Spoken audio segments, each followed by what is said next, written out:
ትልቁ የቪዲዮ ረዳት ዳኝነት ቫር ቪዲዮ አሲስታንስ ሪፈሪ ውሳኔ 4 ደቂቃ ከ11 ሰከንዶችን ፈጅቷል። ምናልባት ይህ ውሳኔ ዓለማችን እግር ኳስ ቫርን መጠቀም ከጀመረበት ጊዜ አንስቶ ትልቁ ደቂቃ ለውሳኔ የፈጀበትም ሆኖም ተመስግቧል። በዚህም ምክንያት በርካታ ዓለም አቀፍ መገናኛ ብዙሃን፣ ታዋቂ ተጫዋቾች እና ዳኞችም በዚህ የቪዲዮ አሲስታንስ ሪፈሪ ወይም ቫር ውሳኔ ዙሪያም በርካቶች ብዙ እየተናገሩ ነው። ይህን ውሳኔ ከባድ ያደረገው የአርሰናልም ሆነ የዌስትሃምን ታሪክ ሊቀይር የሚችል መሆኑ ነው። ሰላም ጤና ይስጥልኝ የተከበራችሁ የጋፋት ኒውስ ቤተሰባችን፣ ዛሬ ጋፋት ኒውስ ዓለማችን መተግበር ስለጀመረው የቫር ወይም የቪዲዮ አሲስታንስ ሪፈሪ ውሳኔን በተመለከተ በዓለም አቀፍ ደረጃ መገናኛ ብዙሃን ዘንድም ሰፊ ትኩረት በመሰጠቱ ምክንያት ትኩረታችን እዚህ ላይ አድርገናል። ለመሆኑ ታዋቂ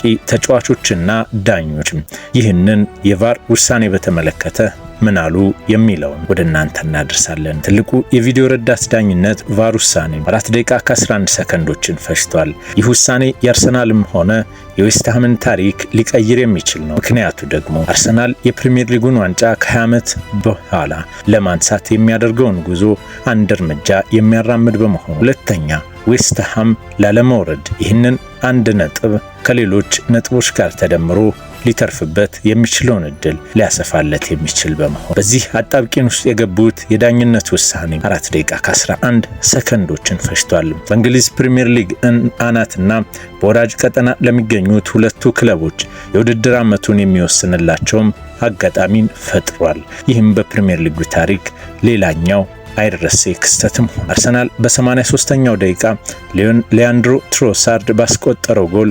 1-0 እየመራ ቆይቷል። የዌስትሃሙ ካሉም ዊልሰን ከማዕዘን ምት የተሻገረውን ኳስ ከመረብ ማሳረፍ ቻለም። በዚህ ወቅት ነው የመሃል ዳኛው ውሳኔውን በተመለከተ በቫር ታግዘው እንዲወስኑ ሐሳብ የቀረበላቸው። ዳኛው በአርሰናሉ ግብ ጠባቂ ላይ ጥፋት ተሰርቷል በማለትም ጎሉን ሽረውታል። ይህ ውሳኔም ለውዝግብ ምክንያት ሆኗል። ይህ ጎሉ የተሻረበት ደቂቃ ግን 4 ደቂቃ ከ11 ሰከንድ ጨዋታው ተቋርጦ ዳኞች፣ ደጋፊዎች፣ በዓለም ደረጃ ያሉ የሁለቱ ክለቦች ደጋፊዎች የልብ ምታቸው ቀጥ ለጥ እስኪል ድረስ ነበረም ምን ይወስናሉ የሚለው ከቫር ባለፈ ብዙዎችን ያነጋገረው። ከዚህ ጋር በተያያዘ ይህ ውሳኔ ለምን አወዛጋቢ ሆነ ለሚለው በተለይም የአርሰናልና የዌስትሃም ታሪካዊነት፣ ሁለተኛም አርሰናል ቻምፒየንስ ሊጉን ለማንሳት አርሰናል ፕሪሚየር ሊጉን ለማንሳት የሚያደርገው እንቅስቃሴ ባለፈም ዌስትሃም ደግሞ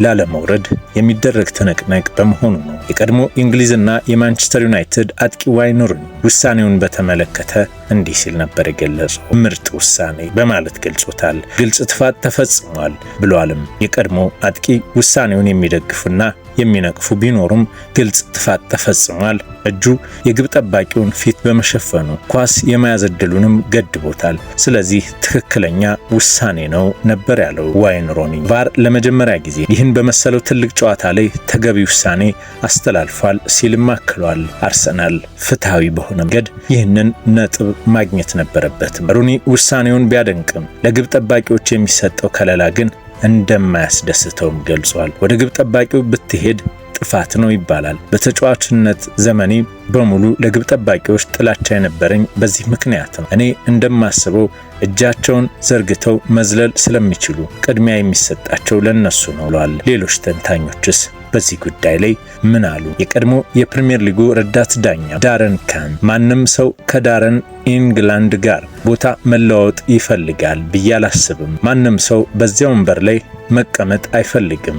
ቆፍጠን በማለት ትክክለኛ ውሳኔ አስተላልፏል። ይህም በፕሪሚየር ሊጉ ታሪክ ውስጥ ትልቁ የቫር ውሳኔ ነው ሲሉ ነበር ዳኝነቱ ተገቢና ፍትሃዊ መሆኑን የገለጹትም። የቀድሞ የኒውካስል ግብ ጠባቂ ሼይ ጊዘን በዚህ የውድድር ዘመን አርሰናል በተለያዩ ጊዜያቶች ግብ ጠባቂዎችና ተከላካዮችን በመከላከል ጎል ሲጸድቅ አይተናል። ሁሉም ሰው በዳኝነት ውሳኔው ወጥነት ዙሪያ ተበሳጭቷል። አንዳንድ ጎሎችም እንዲጸድቁ ተደርጎ ለምንድነው ይሄኛው የተከለከለ ሲልም ይጠይቃል። ሌላው ጉዳይ ደግሞ በራያ ላይ ጥፋት ከመፈጸሙ በፊት ጋብሪኤል፣ ኦዲጋርድና ትሮሳርድ ተጫዋቾችን ይዘው ነበር። ዳኛው እሱ ጥፋት ያለውን የመረጠውንና ቀድሞ የተሰሩትን ለመተው የወሰነውም መቼ ነው ሲልም ይጠይቃል። ዌስትሃም ጎል አለመሰጠቱ ውዝግቡን የፈጠረው አርሰናል ስለሆነ ባለፉት ጊዜያቶች ለወሰኗቸው ውሳኔዎች ተጠያቂ ሊሆኑ አይችሉም ያለው የቀድሞ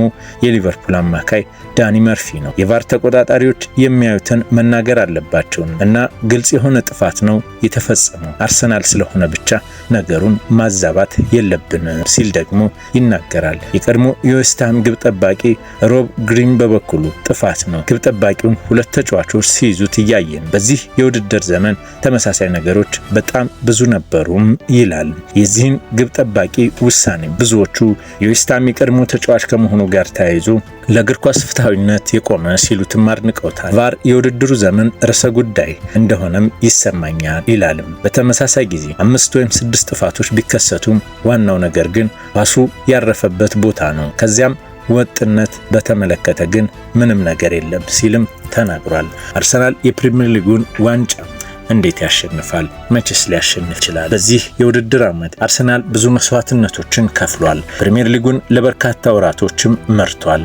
ስለዚህ እግር ኳስ ፍትሐዊነት በተመላበት መልክ በቫር አሲስታንስ ይህ ነጥብም ይገባዋል ነበር ያሉም። ሁለት ቡድኖችም ሁሉንም ዋንጫዎችን ካሸነፉ አርሰናል የፕሪሚየር ሊጉን ዋንጫ ሊያሸንፍ የሚችልበት ጊዜ የሚሆነው በመጨረሻው ሳምንት በክሪስታል ፓላስ ጋር የሚደረገው ጨዋታ ነው። ማንቸስተር ሲቲና አርሰናል ቀሪ ጨዋታዎች አሏቸው። ሲቲ 4 ጨዋታ፣ አርሰናል 2 ጨዋታዎች ይቀሩታል። ዋንጫውን ስሌት ሲገባ ግን እንዴት ይነሳል የሚለው አሁንም መነጋገሪያ ጉዳይ ነው። ማንቸስተር ሲቲ በተመሳሳይ ቀን ከአስቶን ቪላ ጋር በመጨረሻ ይጫወታል። በ22 መጨረሻ ቀን ጨዋታም ኢልካይ ጎንዶሃን ከተጠባባቂ ወንበር ተነስቶ 3-2 ቪላን ያሸነፈበትም ጨዋታ ይታወሳል። ሲቲ ረቡዕ ዕለት ክሪስታል ፓላስን ጋር ነጥብ ከጣለ ከዚህ ቀደም ብሎ አርሰናል የዋንጫውን ሊያሸንፍ ይችላል። አርሰናል ዛሬም ዌስትሃምን በማሸነፉ ሲቲ ከፓላስ ጋር አቻ ቢለያዩ ልዩነቱ ወደ 5 ነጥብ ከፍ ብሎ አርሰናል በአንድ ጨዋታ እየቀረ ያሸንፋል። ይህ ማለት አርሰናል ግንቦት 10 ከበርንሌ ጋር ሲጫወት የሊጉ አሸናፊነትን ያረጋግጣል ማለት። ምክንያቱም ጨዋታውን ማሸነፍ ከሁለት ጨዋታዎች በ6 ነጥቦች ብቻ የሚገኘው የማንቸስተር ሲቲ በ8 ነጥቦችን ያስቀድመዋል። አርሰናል ወይስ ሲቲ? በአብዛኛው የኦክታ ትንበያ ግን እንደሚያመላክተው ከሆነ አርሰናል ፕሪሚየር ሊጉን ለሚያሸንፍ ጫፍ ላይ ደርሷል። ኩራትና ኩራን የጋፋት ኒውስ ቤተሰቦቻችን በዛሬው ልዩ የቫር ውሳኔን በተመለከተ ያጠናቀርነውን ዘገባ ስላዳመጣችሁን እናመሰግናለን።